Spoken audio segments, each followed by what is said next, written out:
नमस्कार, मैं मनोरमा चौधरी स्वागत करती हूँ आपके अपने YouTube channel chemistry bye Manorama पे। आज हम बात करेंगे 2021 एसआई भर्ती। ये भर्ती 859 पदों के लिए निकाली गई थी और इस भर्ती के अंदर जो एसआई जो कैंडिडेट है वो 4 फेज क्लियर करनी पड़ती हैं। एक है इसके अंदर रिटन, सेकंड है इसके अंदर फिजिकल और थर्ड है इंटरव्यू और फोर्थ है इसके अंदर मेडिकल। यदि इन चारों फेज को कोई कैंडिडेट क्लियर करता है तभी वो एसआई बनता है, वो थानेदार बनता है, थानेदार साहब बनते हैं। ठीक है, तो देखिए, जिस इंसान के अंदर मेहनत लगन से इस परीक्षा के हर फेज को, हर पड़ाव को ईमानदारी के साथ दिया है, आज उन्हीं पे तलवार लटकी है। एसआई भर्ती 2021 जो अभी रद्द हो चुकी है, ये सबसे ज्यादा उन कैंडिडेट्स को, उन एसआई कैंडिडेट्स पे इफेक्ट पड़ रहा है जिन्होंने ईमानदारी से मेहनत की थी। एसओजी के अनुसार ये बोला गया है कि जो एसआई भर्ती है उसको रद्द करना एक सही निर्णय है, लेकिन इसके अंदर सही को सही और गलत को गलत नहीं किया आपने, उनका फिल्टर नहीं किया और आपने एक ही लाठी से सबको हाँक दिया, एक ही लाठी से सबको मार दिया।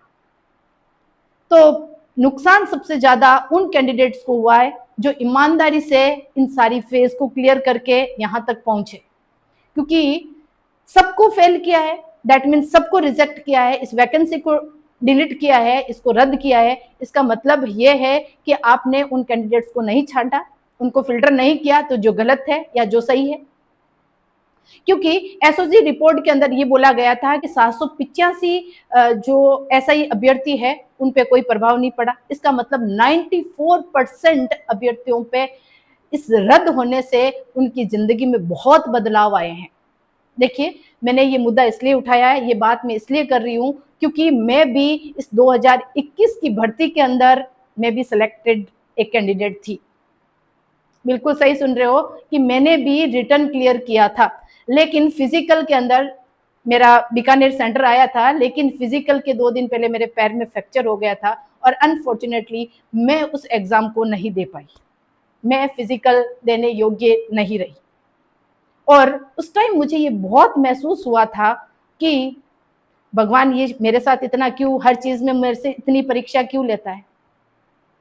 क्योंकि जब मैं फिजिकल की प्रिपरेशन कर रही थी तो उस टाइम मेरा बच्चा छोटा था और मेरा सिजेरियन से हुआ था, ऑपरेशन हुआ था, लेकिन फिर भी मैंने फिजिकल की प्रैक्टिस की थी। मैंने 14 सेकंड के अंदर, कभी 15 सेकंड, कभी 17 सेकंड के अंदर मैं 100 मीटर की रनिंग कंप्लीट करती थी। शॉर्ट पुट है और जो लॉन्ग जंप है वो मैंने पूरी ईमानदारी के साथ किया, क्योंकि मुझे ऐसा लग रहा था कि यदि मुझे अपॉर्चुनिटी मिली है तो थोड़ा सा रिस्क लेना चाहिए। तो ये मैंने रिस्क नहीं लिया, ऐसी कई लड़कियां हैं जिन्होंने इस फेज के अंदर, किसी की डिलीवरी होने वाली थी, किसी की डिलीवरी हो गई थी, लेकिन फिर भी उन्होंने हिम्मत नहीं हारी और उन्होंने इसको रिस्क लिया। मेरे फैमिली वालों ने बोला कि देख, तू फिजिकल की बिल्कुल प्रिपरेशन मत कर, अभी तेरे हेल्थ के लिए सही नहीं था, लेकिन फिर भी मैंने किया। वो मेरे साथ अलग हुआ कि पैर में फ्रैक्चर आ गया, मेहनत की थी, बहुत ईमानदारी से मेहनत की थी, लेकिन फिर मैं फिजिकल एग्जाम नहीं दे पाई और मैं बाहर निकल गई और मुझे बहुत फील हुआ, क्योंकि जो मेरे दोस्त है उन सबका सिलेक्शन हो गया था, जो मेरे साथ थे उनका सिलेक्शन हो गया और मैं उस टाइम उसी फेज में थी। तो ये सच है कि दोस्त आगे जाता है तो भी दुख होता है और दोस्त पीछे रहता है तो भी दुख होता है। लेकिन अब मुझे कई लोग कह रहे हैं कि अच्छा हुआ कि तू एसआई भर्ती में नहीं रही, तू एसआई भर्ती में उस टाइम यदि तू सेलेक्ट हो जाती तो आज तेरा क्या होता। क्योंकि गवर्नमेंट सेकंड ग्रेड साइंस की टीचर हूँ, मैंने उसके बाद में एग्जाम की प्रिपरेशन की, क्योंकि मुझे पता था कि फिजिकल तो अपने से हाथ से निकल गया, अब और कुछ बचा नहीं।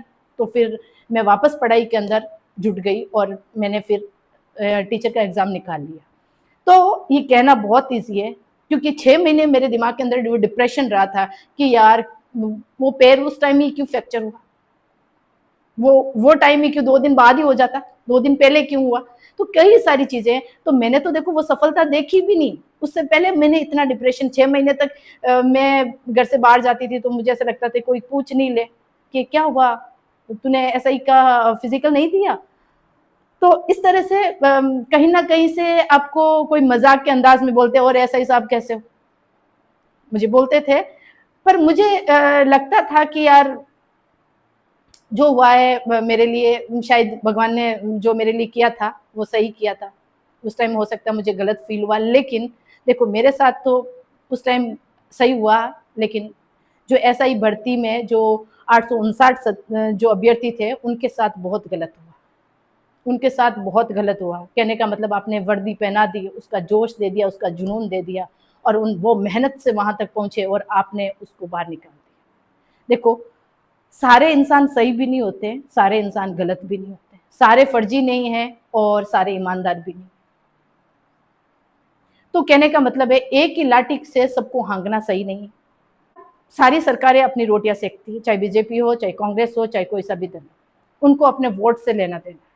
बिल्कुल सही बोल रही हूँ, हो सकता है कि मेरे खिलाफ कोई कार्रवाई हो, लेकिन यह चीज सच है और सच को स्वीकार करना आपको आना चाहिए। क्योंकि मैं गवर्नमेंट फील्ड में हूँ, तो मुझे वीडियो देखने के बाद लोग ये भी बोलेंगे कि तुझे नहीं बोलना चाहिए। तो मैं ये मानती हूँ, यदि सही को सही और गलत को गलत कहने की हिम्मत नहीं है तो आप इंसान नहीं हो। क्योंकि जो पुलिस विभाग है, उस पुलिस विभाग के अंदर गर्ल्स बहुत कम है, महिलाएं बहुत कम है, और उनमें भी यदि कोई महिला है तो उनको लाइफ के अंदर बहुत सारी चुनौतियों का सामना करके और उसको एक लेवल पे पहुंचने के लिए कई सारी चुनौतियों का सामना करना पड़ता है। आपको जितनी चीजें इतनी अच्छी दिख रही है ना, वो इतनी नहीं। उन्होंने लाइफ के अंदर कई चीजें, कई टॉर्चर झेलने पड़ते हैं, कई मेंटल हेल्थ को खराब करते हैं। वैसे भी गर्ल्स बहुत कम है, और जो महिलाएं आई है, जो इस एसआई के अंदर आई है, जो ईमानदारी से आई है, आप सोचो कि उनकी तो उनके लिए तो ये बहुत मुश्किल ये दौर है। क्योंकि समाज के अंदर आजकल रिश्ते ऐसे हो गए हैं कि या तो पैसा देखते हैं या फिर पावर देखते हैं। तो ऐसा ही जो कैंडिडेट सेलेक्ट हो गए, कईयों की शादी रुक गई है, कईयों की शादी हो गई है, लेकिन वो अब मन में पछतावा कर रहे हैं कि काश नहीं करते तो।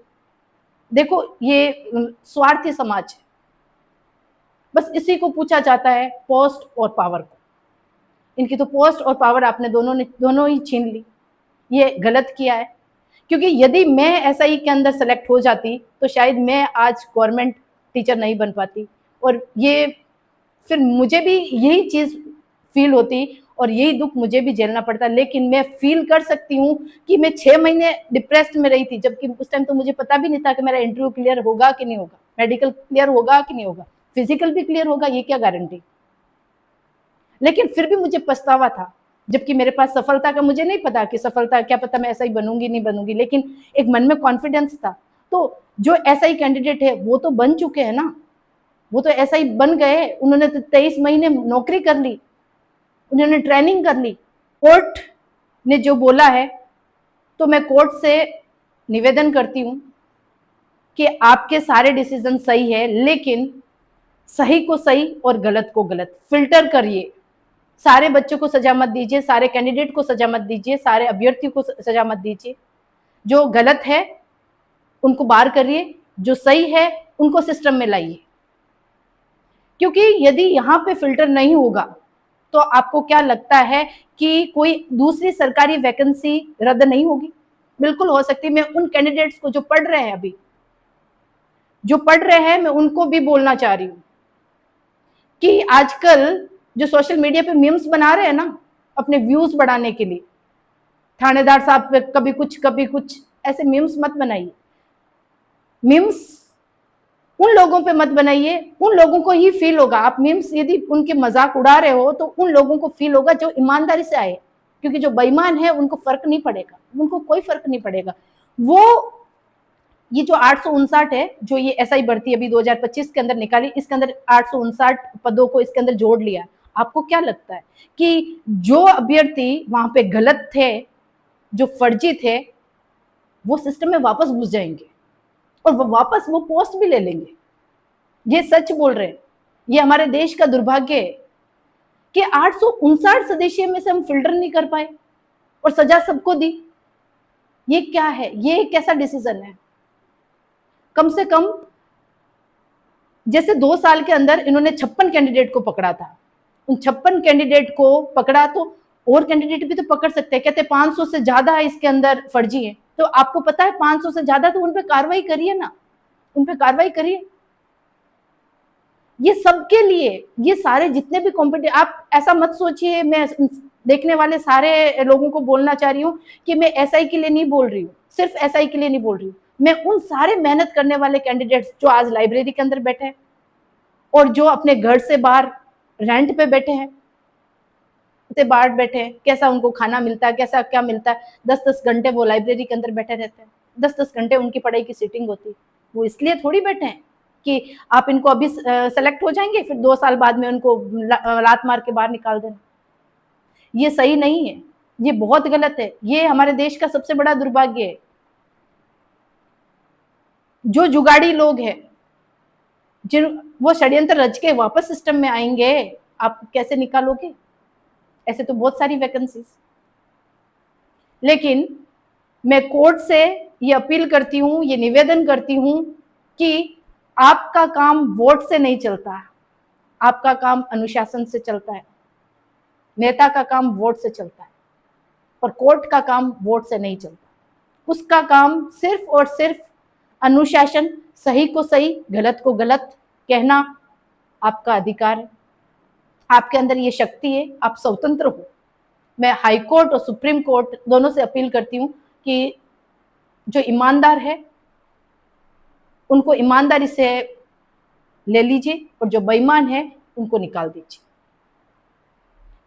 आप सही निर्णय लीजिए। सबको बाहर निकालना सही नहीं है और सबको एक साथ रखना भी सही नहीं है। इससे जो षड्यंत्र रचकर इस सिस्टम में आए हैं वो और सिस्टम को खराब कर देंगे, या फिर हो सकते हैं वो 859 जो नए पोस्ट, जो नई वैकेंसी अभी 2025 के अंदर आई, वो उसके अंदर आ जाएंगे। आप कैसे उनको छांटोगे? आपके पास ज्यादा कैंडिडेट नहीं, 859 है, जिसमें 56 तो पकड़े गए। इसका मतलब आप उनको और लोगों को भी पकड़ सकते हो। मेहनत, पढ़ाई की मेहनत, देखो पढ़ाई सबसे कठिन काम है। जो लोग कह रहे हैं ना कि जो 859 की नई भर्ती आ रही है, आप यदि आप ईमानदार हो तो इस भर्ती के अंदर सेलेक्ट होके अपनी वापस पोस्ट पा लेना। कहना बहुत सरल है, कहना बहुत सरल है। कंपटीशन में उतरना, कंपटीशन को क्लियर करना, मतलब आप सोचो कि एक जंग को जीतना बराबर है। और जरूरी नहीं है कि आपने जो लास्ट कंपटीशन दिया है और अब नेक्स्ट जो कंपटीशन दोगे उसमें सेलेक्ट होंगे, कोई जरूरी नहीं। एक गोला भी बाई मिस्टेक आपका गलत हो गया, एक क्वेश्चन गलत हो गया, आप सिस्टम से बाहर। क्योंकि राजस्थान के अंदर जो ये सरकारी नौकरियां हैं, ये एक मधुमक्खी का जाल है। बुलाते हैं एक सीट, वैकेंट होती है एक सीट और फार्म भरे जाते हैं 1 लाख। आप क्या बात कर रहे हो कि वापस आ जाएंगे? इतना कहना आसान नहीं है। कंपटीशन निकालना बहुत मुश्किल है, बड़ी बड़ी बातें करना बहुत इजी है, बहुत सरल है। जो ईमानदारी से आए ना, उनके घर की अलग, सबकी अलग अलग सिचुएशन है, सबकी इकोनॉमिकली कंडीशन अलग अलग है। सारी इकोनॉमिकली कंडीशन सबकी अच्छी भी नहीं है और सबकी बुरी भी नहीं है। लेकिन जिन्होंने पूरी अपनी जान लगा दी इस एसआई भर्ती के अंदर, उनको समाज को फेस करना, लोगों को फेस करना, अरे वो तो घर से बाहर नहीं निकल पा रहे हैं, लोगों के ताने सुनते हैं। क्योंकि बेईमान को फर्क नहीं पड़ेगा, वो ताने फर्क पड़ेगा ईमानदार को। उनको लगेगा कि यार ये क्या से क्या बना दिया, राजा से रंक बना दिया। जो कह रहे ना, नहीं जो बहुत सारे, जो किसी का पर्टिकुलर नहीं कह रही हूं, पर कोई भी नहीं बोलना चाहता एसआई भर्ती के बारे में। आप फील कीजिए, आपका कास्ट बेटा होता तो आप किसी को ताना देते हो ना कि अब ऐसा क्या हुआ थानेदार साहब, टॉन्ट में मारते हैं लोग, टॉन्ट घर से बाहर निकालते हैं, और थानेदार साहब कैसे हो, बहुत फील होता है। आप इस तरह के ताने भी किसी को मत दीजिए। हो सकता है आज वो किसी और के बेटे के साथ हुआ या बेटी के साथ हुआ, कल के आपके बेटे के साथ या बेटी के साथ हो सकता है। धरती गोल है, चीजें घूम के जरूर आती। इसलिए जो मेहनत वाले कैंडिडेट है, जिन्होंने मेहनत करके इस पोस्ट को हासिल किया है, मेरी सरकार से निवेदन है, मेरी सुप्रीम कोर्ट और हाई कोर्ट से भी निवेदन है कि फिल्टर कीजिए, सही को सेलेक्ट कीजिए, गलत को बाहर निकालिए, तभी सिस्टम एक सिस्टमेटिकली हो पाएगा, तभी देश का विकास हो पाएगा। इस तरह से वरना कितनी सारी वैकेंसियां आएगी, कितनी सारा फर्जीवाड़ा होगा। तो देखिए, इस एसआई भर्ती के अंदर जब सरकार को ये पता था कि इसके अंदर फर्जीवाड़ा हुआ है, लिखित परीक्षा के अंदर फर्जीवाड़ा हुआ है, तो वो कैंडिडेट, लिखित परीक्षा के अंदर फर्जीवाड़ा हुआ तो वो कैंडिडेट फिजिकल में कैसे पास हो गए, वो इंटरव्यू तक कैसे चले गए, फिर वो मेडिकल भी कर लिए। इसका मतलब उनकी बहुत बड़ी चेन है। लिखित परीक्षा के अंदर गड़बड़ी हुई, मानते लिखित परीक्षा के अंदर गड़बड़ी हुई, लेकिन ये एग्जाम तो 4 फेज के अंदर होता है। तो जो जितने अभ्यर्थी फर्जीवाड़े से आए हैं उनको आप हल्के में मत लीजिए, उनकी बहुत बड़ी चेन है और उस चेन को आप डिस्टर्ब नहीं कर पा रहे हो, उस चेन को आप तोड़ नहीं पा रहे हो, तो ये बहुत बड़ा दुर्भाग्य है। वो चेन तो चलेगी, जब तक आप तोड़ोगे नहीं तब तक वो चेन ही कहलाएगी। वो अभ्यर्थी वापस आएंगे और वो वापस फतेह भी कर लेंगे, अपना झंडा भी गाड़ देंगे। लेकिन जो कैंडिडेट ईमानदारी से आए थे उनके अंदर इतना हिम्मत नहीं होगी कि वो वापस मेहनत करें, नहीं होती। एक टाइम तक गधे बन सकते हैं, हर चीज का एक टाइम पीरियड होता है। कुछ इसके अंदर ऐसे कैंडिडेट भी है जो ओवर एज होने वाले हैं या कुछ ओवर एज हो भी गए होंगे। अब आप उनसे वापस कह रहे हैं कि वापस गधा बनो, वापस मजदूरी करो, मेहनत करो, मुकाम हासिल करोगे। ये कहना बहुत सरल है, करना बहुत मुश्किल है। मेहनत दूसरी कर सकते हैं, पढ़ाई की मजदूरी सबसे महंगी मजदूरी और सबसे ज्यादा अनुशासित मजदूरी है। आपको खाना बनाने का मन नहीं है लेकिन फिर भी आप खाना बना दोगे, अच्छा टेस्ट के साथ बना दोगे। लेकिन यदि आपको पढ़ाई करने का मन नहीं है और आपको जबरदस्ती पढ़ाई करने बिठा दिया ना, तो आपको वो याद नहीं होगा, और होगा तो शॉर्ट टाइम के लिए होगा। और शॉर्ट टाइम वाली चीजें वॉलेटाइल होती है, वो कुछ टाइम बाद भूल जाते हैं। लेकिन यदि ये एसआई अभ्यर्थी जो एसआई वैकेंसी है, यदि ये 1 साल बाद में भी कैंसिल करते ना तो भी कोई दुख वाली बात नहीं थी कि वापस वो कैंडिडेट वापस प्रिपरेशन करते। अब आपने इसको इतने लंबे टाइम तक इनको सिस्टम में रखा, इनको सैलरी दी और अब आपने बाहर निकाल दिया। ऐसा मत कीजिए। सभी लोगों से निवेदन करना चाहती हूँ कि एसआई अभ्यर्थियों का सपोर्ट करें। कोर्ट से निवेदन करती हूँ, सरकार से भी निवेदन करती हूँ कि इस एसआई भर्ती को यथावत रखिए, गलत को अलग कीजिए, सही को सेलेक्ट कीजिए और अपने देश की मान मर्यादा को बना के रखिए। एक अच्छा सिस्टम लाइए ताकि देश के हर इंसान को अपनी मेहनत पर उनको प्राउड हो, वो देश के विकास के लिए अपना कुछ योगदान दे। जय हिंद, जय भारत।